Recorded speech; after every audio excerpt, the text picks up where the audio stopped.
We heard you. We heard you about the angle of the Instagram thing, and it was terrible.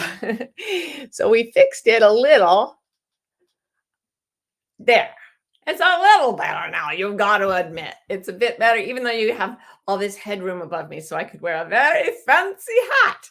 How is everybody out there on Insta? Hello.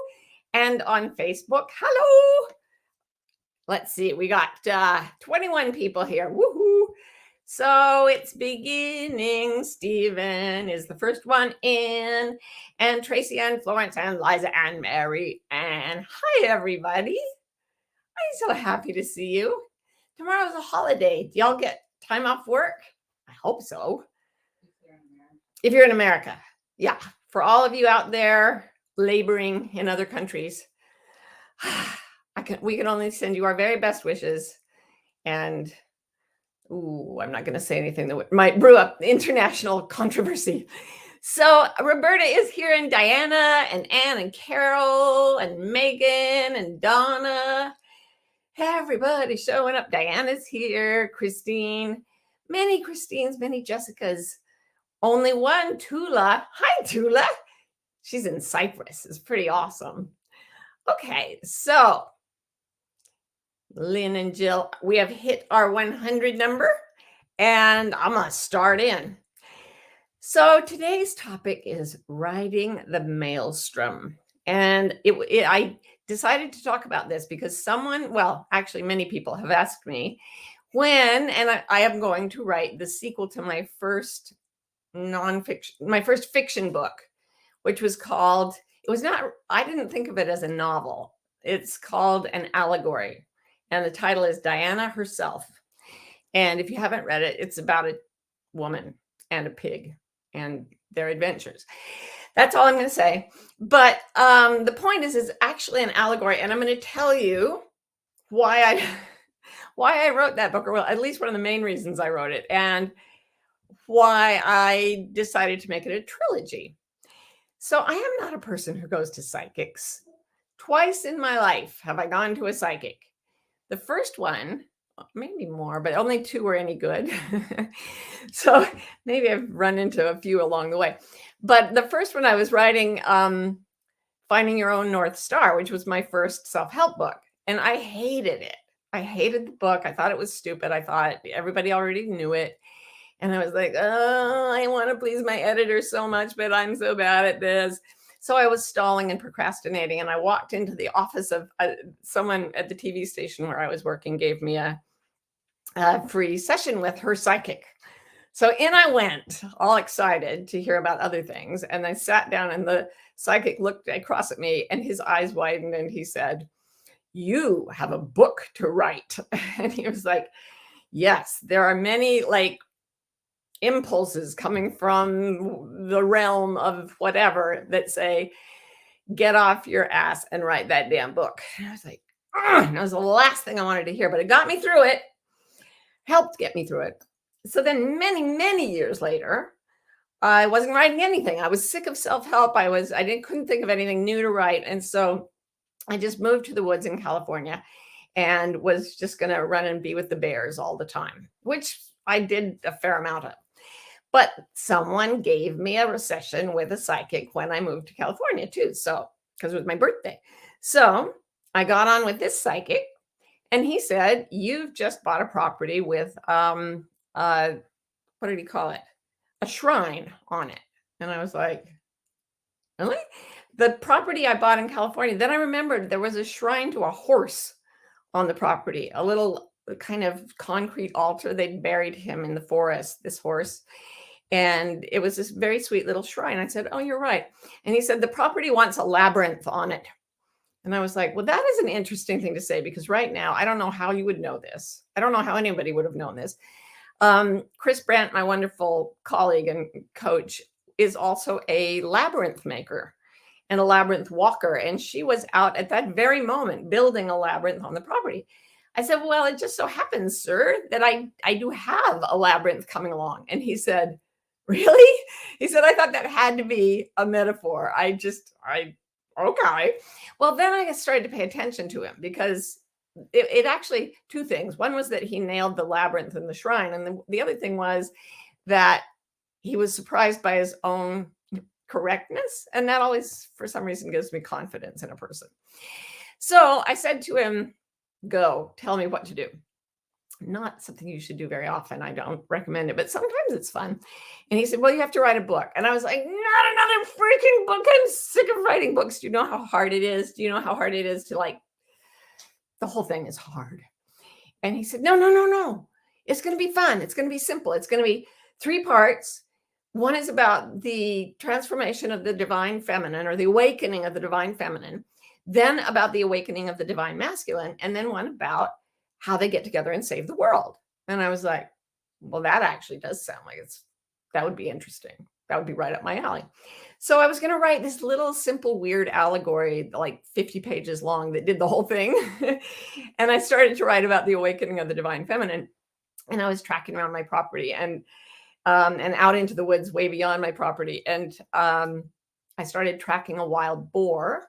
There are wild boars in California because they were brought by Russian people who wanted to hunt them, and they got away and they bred, and there are wild boars in California. So I was tracking this boar, and we got into a kind of interesting relationship where I think he knew I was tracking him, or her. I think it was a him, but it could have been a her. And I started to have conversations in my head with this boar.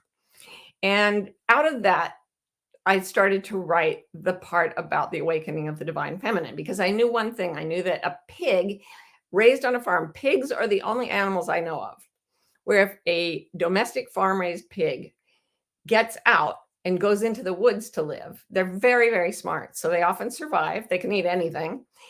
And they will revert back to their wild state. In other words, a pink little pig, well, big pig, in a cage, in a farm, who gets out and goes into the woods will start to get very coarse bristles, will grow tusks, will start to get like a little mane. I mean, they get very wild looking. And I thought, this is what the divine feminine needs. It needs to be rewilded, or as I came to call it in the book, bewildered. So to get bewildered, you have to be bewildered. They're the same thing. You confuse the notions that culture has taught you. And in the case of women, and I made sure it was a woman who was brown, she was the average of all the women in the world. So she was the most devalued of all humans in society. Females are considered less valuable than males in almost every culture. And as we all know, racism is a worldwide scourge. So she started out in a really difficult place, but she got out into the wild and she got bewildered. And she ran into her mentor out in the woods, this talking boar. So I thought, okay, I'll do that. And then I painted the cover. And I couldn't get anyone to publish it. I didn't even ask anyone to publish it, because the people that did see it, my agent took it around to them and they were like, oh, no, go back to self-help. And I was like, I will not. So I just published it myself. And that meant that I could do the cover and I could do the editing, and it made me happy. So some of you have read it. A lot of people have read it. A surprising number of people have read it. And they've been asking me, what about the second book? And I said, I am on it. And I started writing a book about a man, because this is about the divine masculine, who lives in New York City, because it has to be the most built up place in the world. And I don't want to give you any spoilers. The plot is still in my head, but a big part of the plot driver was that he would be in Manhattan, living and working in Manhattan, when a plague struck and devastated Manhattan. So Manhattan would become the center point of the ground zero of the pandemic. And then it happened. I mean, I don't know who the dude was, if he's a real dude, but my whole plot, like that I'd been thinking about for 2 years, happened in real life. I moved to this area partly because I knew the second book had to happen here. Now, this is a book that I am writing only because once a psychic suggested it, and then I wrote one version. But it's very odd how the things that I was writing about is true with the first book too. They started to happen in real life, in this case after. So what happened is it kind of stalled me I was like, well, damn, this thing's writing itself. Like, how am I going to writing about a plague right now in the middle of COVID is complex. Like, I don't know where it's going. I don't, yeah. Ugh. So I kind of stalled out and I wrote another book and I'm, happy with that. But I did paint the cover. That's the cover of the next book. And one thing I will tell you about the second book in any trilogy, and that is that the second book or the second movie is always a downbeat. You know how you've got Star Wars and then The Empire Strikes Back, and Star Wars is like, doo, doo, doo, doo, everybody gets a medal at the end. And then The Empire Strikes Back, it's like, oh no, here comes the Emperor and he's in charge. And the Empire is, very gnarly. And everybody's kind of like, at the end. It's like, oh, things aren't great. We're still alive, but okay, not good. And then, of course, Return of the Jedi, ba-doom, that's where everything works out right. So that's just the time out of mind. That has been the format of trilogies. And I aim to just hang right in there. I like a structure. So the second book, which is about the enlightenment of the divine, of the masculine, is the downbeat book. It's the one where things go a little gnarly, a lot gnarly, actually. And a friend suggested that I use the title Maelstrom, which is very clever because it is both about what happens when everything gets jumbled up. There's a maelstrom. Maelstroms are like whirlpools in the ocean, and they're very, very scary. But also a very quick rearrangement of the letters turns it into maelstrom, so that it's the storming of the masculine, the citadel of the patriarchy, basically. So I promised I would talk about it because people have been asking about it today. And then a couple of interesting things happened.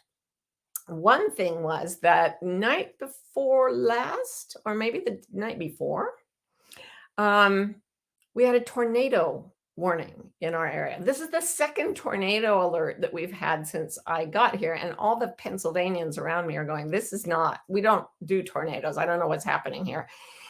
Global weirding, climate change, we now get tornadoes in Pennsylvania. So it wasn't a bad thing for us in our house. We got an alert. We went down to the basement. We tried to reassure Adam, who gets a little concerned. Then we all went to bed. Then we had to get up because it came again. And we went down to the basement again. Then we went back, went to sleep. In the morning, everything's fine for us. Then we find out that everything in our neighborhood has been trashed by incredible flooding. People have died. People have died in New York in basement apartments that flooded. And a tornado touched down on our street, like a mile from our house, which is weird. This is not what I expected when I moved to rural Pennsylvania. But it is the same as a maelstrom, because a maelstrom is a vortex, a spiral of energy, wind, twisting very quickly. A maelstrom in the ocean is a spiral of water twisting very quickly. And in both cases, they're very dangerous because they suck things into them and they cause a lot of mayhem. In fact, that's how W.B. Yeats starts his poem, The Second Coming, one of the most depressing poems ever written, but really, really well worded. You should definitely read it. But it starts out, turning and turning in its widening gyre. The falcon cannot hear the falconer. Things fall apart. The center cannot hold. Mere anarchy is loosed upon the world. And then it goes on to talk about, surely some revelation is at hand, surely some second coming. And then he talks about, Yeats describes some hideous monster that's being born. Or no, it's not being born, but it's like heaving itself out of the evil spaces and slouching toward Bethlehem to be born. Like, it's a downer of a poem, okay? And it's about a maelstrom. And maelstroms are vortices, they're vortexes. And I don't know why, but New Age people are really into vortexes as well. Vortices is the proper plural. But I remember when I lived in Arizona going to Sedona, and they'd say, go out and go visit the vortices, the vortexes. And I went out and there were canyons and I was like, all right. What's a vortex? I thought I heard one once, but it turned out to be a car going over a cattle guard. But But what the New Agers told me was that in places where the air gets turned into a vortex, these are centers of spiritual energy because things emerge from vortices, from like they're sucked up and into the world, and they're also pulled down in. So this it's the point of turning as things go inward and also explode outward. And the whole universe, this universe loves a vortex. You've probably seen the solar system shown as a bunch of circles. Well, they are a bunch of planets orbiting the sun, but they're also moving linearly through space. So what you're really seeing is a vortex playing out. And there's a vortex every time you brush your teeth, um, every time you empty the bathtub, but you can't go down the drain, so don't be worried. So the fact is that we're surrounded by vortices, and they can be seen as either profoundly destructive or profoundly creative. And if you look at the news right now, it looks like Yates's second coming. I watched the news on Afghanistan, and I just wept. And I thought about this place where they do falconry still, and I thought, turning and turning in its widening gyre, the falcon cannot hear the falconer. And then I thought, long time ago, when I first met Ro, the gracious badger, my partner in life and work, she wrote this poem called The Turning.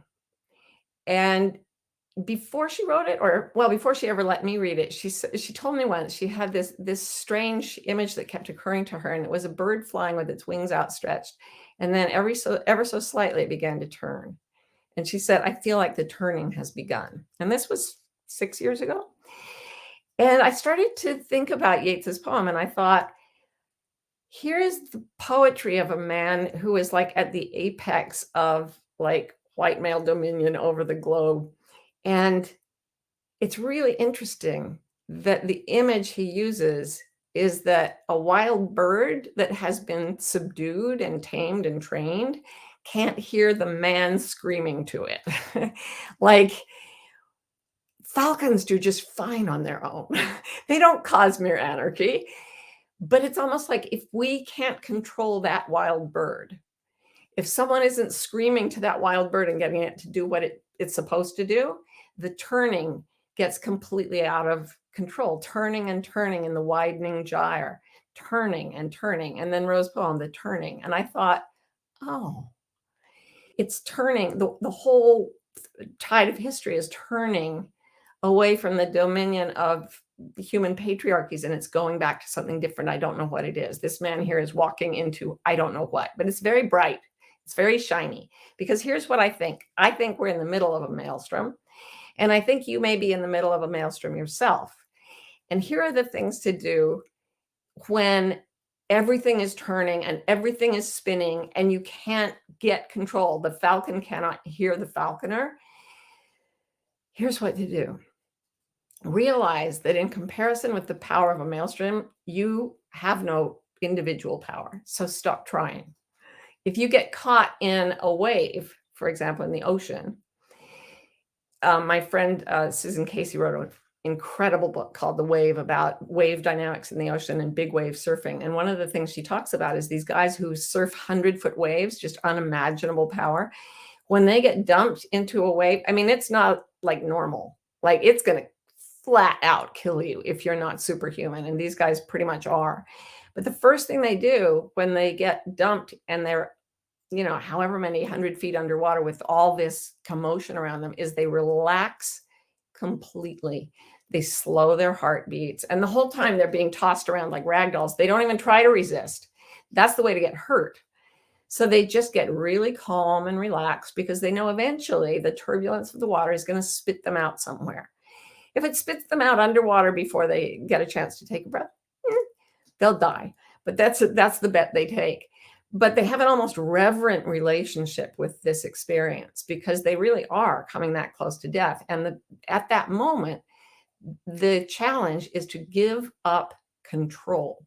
And we've talked about this over and over on the Gathering Room, that the way to the awakened state in the brain is to give up sense of self and give up sense of control. So you surrender to the chaos. You get the terrible diagnosis. You surrender to what happens next. The news is terrifying. You surrender to what's happening out there. You have a panic attack. You surrender to the panic attack and tell yourself, it's a panic attack. I'm going to watch it. So the second thing after relax, relax, relax, and let go of control is watch. Like once you've realized that there's nothing you can do and you get calm, you can also be fascinated by the way things are going apparently to hell in a handbasket. But really, they're just in a vortex of destruction and creation. And we're always in a vortex of destruction and creation. There's always something disappearing into the vortex of destruction, into the past. And there's always something being born anew, thrown out of the vortex, how things get thrown off the edges of tornadoes. So basically, that's what I'm going to write my second allegory about a time when everything's falling apart, the center cannot hold, and the wild falcon begins the turning and turns, but there is no anarchy. There is a loss of control by the mind, the left hemisphere mind of humans, and there is a surrender to the process of nature and to the process of history and to the process of spirit, what spirit wants to do on this planet through us, with us. And there is nothing we can do but relax, watch, and every time you get a chance to just stop and take a breath, breathe. So that's what I have to say about that. And I hope it's not too much of a downer. I think it's kind of exciting because we're going into the vortex, but the vortex is taking care of us. So to me, it's like the best thing that could possibly happen. So let's go to your questions. Susanna said, how would the character in your new book handle all of the political madness that is going on in Texas right now? It really is when, sorry if you're a Yeats lover and you don't like my interpretation of the Second Coming, but whenever there's a threat to the falcon being controlled by the falconer and the wild, in all of Western literature and philosophy, the feminine has been associated with wildness and the masculine has been associated with structure and building and control. So whenever there's a threat of wild nature starting to spin culture and starting to fragment it and have it fly away, the reaction of the control side of humans is to crack down on it. And this is the dark side of the masculine power, which all of us have within us. It's not, I'm not saying that men are all bad, but you can really see a gender split in what's going on in Texas right now. And you can see a certain type of masculine wanting to control a certain aspect of the feminine. And I think it's very much an illustration of this dynamic in the world right now. And it's horrifying. It's absolutely horrifying to watch what's going on unless I realize, oh, it's the turning. No wonder the falconer is screaming at the falcon, and the falcon in the end is not connected. It's going to fly away, right? When it loses touch with the falconer, it's just going to go have its life.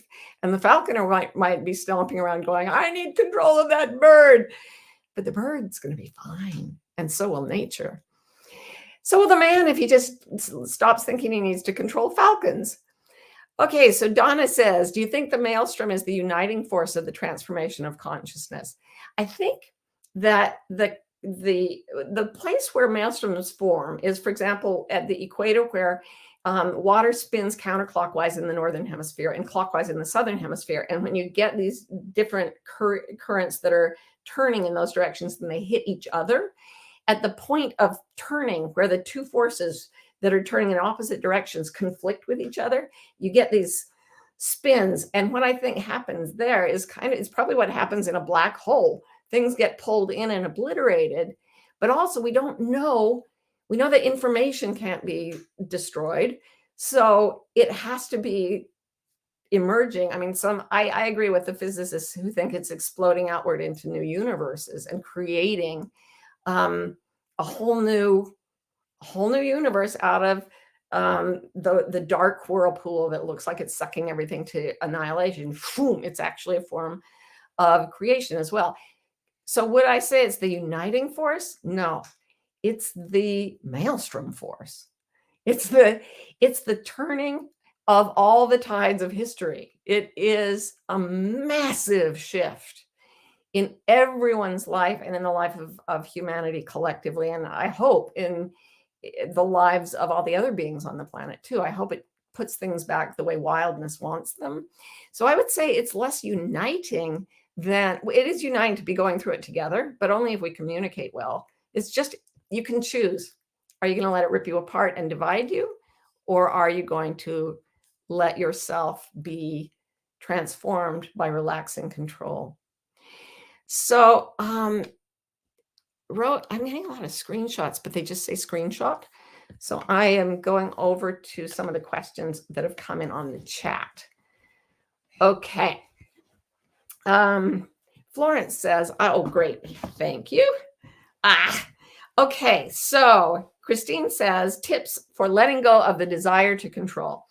Yeah, just notice that it never, ever, but never works. And that it just leaves you going,